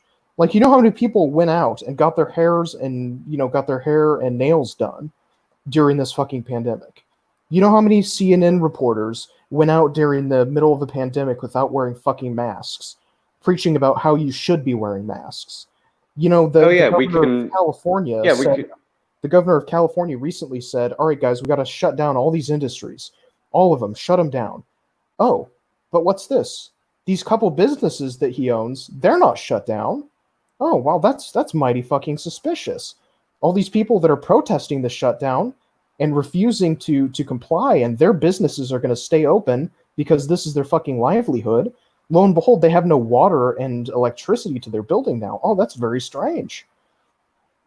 Well, again, that's the thing. Like, we can look at the mayor of Chicago. Like, she went to go get her hair cut and got her nails did, and and you know, she did that perfectly fine for her. Newsom didn't shut down his winery; that was still open for tastings. Northam over here in Virginia, he wasn't social distancing. He wasn't wearing a mask. Cuomo still went out to go see one of his properties when he was supposed to be quarantined. We all know that's nonsense. And all on top of this, you know, we have people who are, you know, private business owners, small business owners, or employees thereof, who, you know, where are they going to get their money? Where are they going to get their income? Oh, well, I don't know. You go ahead and file for unemployment. Yeah. Do you guys not?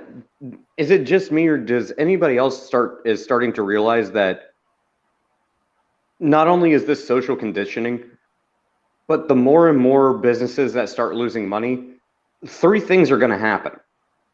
Whoever owns your debt, whoever owns your loans, your mortgage, guess who's gonna come knocking and go ahead and, you know, take that from you? Banks and probably the same groups of individuals that donate a large amount of money to people who get their paychecks funded by your tax dollars. And what do they want you to do? Go on unemployment. You know, be reliant on the government. We'll take care of you. But don't I pay your salary? Well, yeah, but we'll give it back to you in the form of, you know, welfare or Social Security or unemployment. But we're going to take a little bit of cut out of that too, because, you know, that's what funds our salary. Are you kind of starting to see why groups like BLM and Antifa and the left has become extremely Marxist? Because this is how Marxism works. Like, you want to talk about eat the rich, tax the rich? Guess what? If you have anything, the people that are making decisions for you, they're the rich. Do you think they're going to tax themselves? Where do you think they got their wealth to begin with? Well, You're handing it over to them without even realizing it. Well, no, and they moved their money overseas. But hey, we hit 2 hours in about 30 seconds. So we're going to wrap it up. Thank you, everybody. Appreciate it. And good night. Good luck. And don't go to France. Hell, Never go go to France.